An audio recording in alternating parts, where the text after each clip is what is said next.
जय श्री कृष्ण दर्शकों। राधे राधे।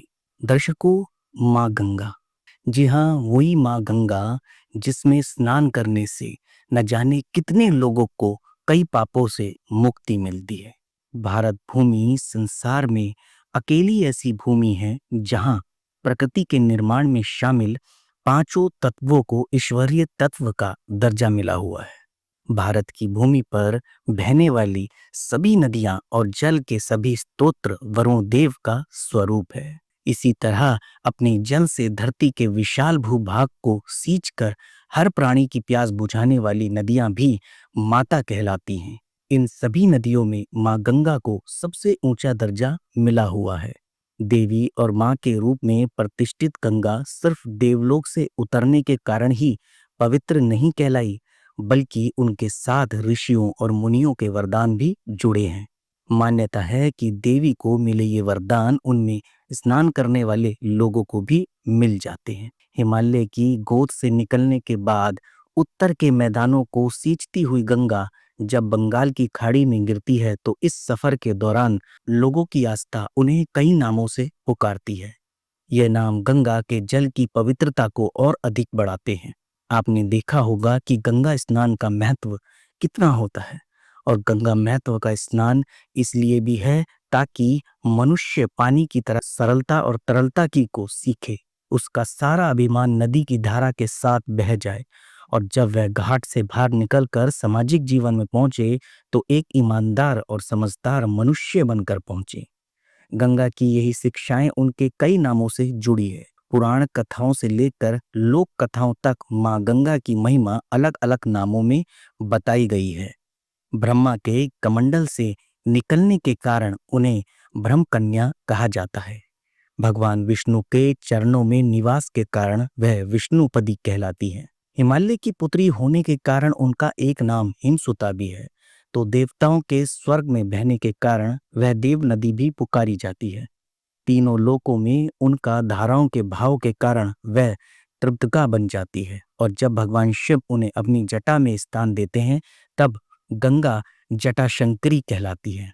त्रिभुवन तारिणी, सुरसरिता, अमिसलीला, पुण्य जैसे कई नामों से पूजी जाने वाली माँ गंगा की महिमा पुराणों में कई तरह से गाई गई है। गंगा का भारत भूमि पर अवतरण कोई सामान्य बात नहीं है, बल्कि इस अमृत सुधा को धरती पर लाने में कई महात्माओं के कई हजार वर्षों की तपस्या का फल लगा हुआ है।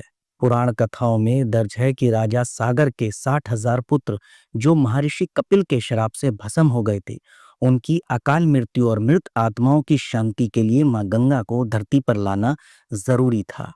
पहले तो सागर ने इसके लिए तपस्या की, फिर उनके बाद राजा अंशुमान ने 32,000 वर्षों तक तपस्या की, फिर राजा दिलीप ने 30,000 वर्षों तक तपस्या की, इसके बाद राजा भागीरथ ने 10,000 वर्षों तक की कठोर तपस्या की, और उनके तप के फल स्वरूप मां गंगा को धरती पर लाया गया। राजा भागीरथ ने भगवान शंकर को प्रसन्न करने के लिए 1 वर्ष तक दाहिने पैर के अंगूठे पर खड़े होकर तपस्या की थी। इसके परिणाम स्वरूप भगवान शिव गंगा को मस्तक पर धारण करने हेतु तैयार हो गए थे। श्री वाल्मीकि रामायण में राजा भागीरथ को नरश्रेष्ठ शब्द से संबोधित किया गया है। इसके अलावा मैं आपको एक बात और बता दूं, जाने अनजाने में लोग कई गलतियां कर देते हैं, या कहीं कई पापों को अंजाम दे देते हैं, जिसके कारण वो भविष्य में पछताते रहते हैं और सोचते हैं कि आखिर इन पापों से मुक्ति कैसे मिले। आप समझ ही सकते हैं कि जाने अनजाने में हर इंसान से गलती होती है, और जब गलती हो जाती है तो इंसान बाद में उस गलती के लिए काफी पछताता है और सोचता है कि आखिर मैं कैसे इस गलती से निदान पा सकूं। ऐसे ही जाने अनजाने में अगर किसी ने कोई ऐसी गलती कर दी जिसे गलती ना कहकर पाप कहा जाए तो गलत नहीं होगा। और किन पापों से आपको मुक्ति मिल सकती है गंगा में स्नान करने से, वह भी मैं आपको बताता चलूं। सबसे पहले, बिना दी हुई वस्तु को हड़प लेना। आपने देखा होगा कि बेवजह आजकल लोग एक दूसरे की जमीन को, एक दूसरे की संपत्ति को, मतलब भाई में, परिवार में हड़प लेते हैं। अगर आपने वैसा करा है और आप पछता रहे हैं तो आप मां गंगा में स्नान करके इस पाप से मुक्ति पा सकते हैं। इसके अलावा बेवजह हिंसा करना, झगड़ा करना, लड़ाई करना, इस पाप से भी आपको गंगा में स्नान करने से मुक्ति मिल सकती है। इसके अलावा गैर स्त्रियों से अवैध संबंध रखना और घर में आप झूठ बोलना, इस पाप से भी अगर आपने जाने अनजाने में ये भी पाप किया है तो माँ गंगा में स्नान करें और माँ गंगा से इस चीज़ की माफ़ी मांगे और दोबारा भविष्य में ऐसी कोई गलती ना करें। अगर आप ऐसा करेंगे, माँ गंगा से माफ़ी मांगेंगे और उसमें स्नान करेंगे तो आपको इससे मुक्ति मिलेगी। इसके अलावा किसी को गलत सलत बातें बोलना, झूठ बोलना, चुगलखोरी करना, बेवजह की बातें करना, दूसरे के धन को अपना धन समझना और हड़प लेना, ठीक है, मनी मन किसी के विरुद्ध दुश्मनी पाल लेना या उसके बारे में बुरा भला सोचना, हर वक्त सोचना। आपने देखा होगा जाने अनजाने में कई ऐसे पुरुष हैं जो किसी स्त्री को लेकर कई तरह की बातें गलत सलत सोच लेते हैं। अगर आप ऐसा सोचते हैं और आपको इसका पछतावा हो रहा है तो आप माँ गंगा में स्नान करने से इस पाप से भी मुक्ति पा सकते हैं। तो ये थे वो पाप।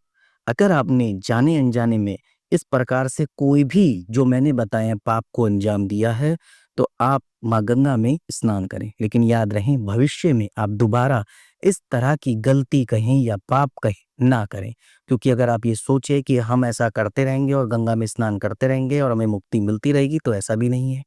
अगर आपने जाने अनजाने में ये पाप किया है तो आप माँ गंगा से माफ़ी मांगकर उसमें स्नान कर कर वापस आए, तब जाकर आपको इन पापों से मुक्ति मिलेगी। लेकिन हमेशा ही आप ऐसा करें और सोचें कि नहीं हम गंगा माँ में स्नान करेंगे तो हमको पापों से मुक्ति मिल जाएगी, तो ऐसा बिल्कुल नहीं। बड़े बड़े साधु संत कहते हैं कि गंगा में स्नान करने वाला त्रिदेव रूप हो जाता है। गंगा स्नान करने वाला गंगा जल में पैर रखते ही चरणों से गंगा जल का स्पर्श होने के कारण विष्णु रूप हो जाता है। गंगा में डुबकी लगाते ही सिर पर गंगा धारण करने से शिव रूप तथा गंगा स्नान करके घर लौटते समय कमंडल में गंगा जल धारण करने से ब्रह्म रूप हो जाता है। माँ गंगा हमारे देश की पहचान है। गंगा हमारी अस्मिता है, हमारी धरोहर है और हमारी संस्कृति की पहचान है। इसलिए दर्शकों, भारत भूमि पर न जाने कितने साधु संतों की मैंने आपको बताया भी तपस्याओं के कारण माँ गंगा अवतरित हुई है। जाने अनजाने में जिस भी व्यक्ति ने अगर कोई पाप किए हैं या कोई मृत आत्मा भटक रही है, उनके कारण माँ गंगा को अवतरित होना पड़ा। इसलिए माँ गंगा के पावन जल में स्नान करें और अगर आपने कोई भी गलती या पाप किया है तो उससे मुक्त हुई।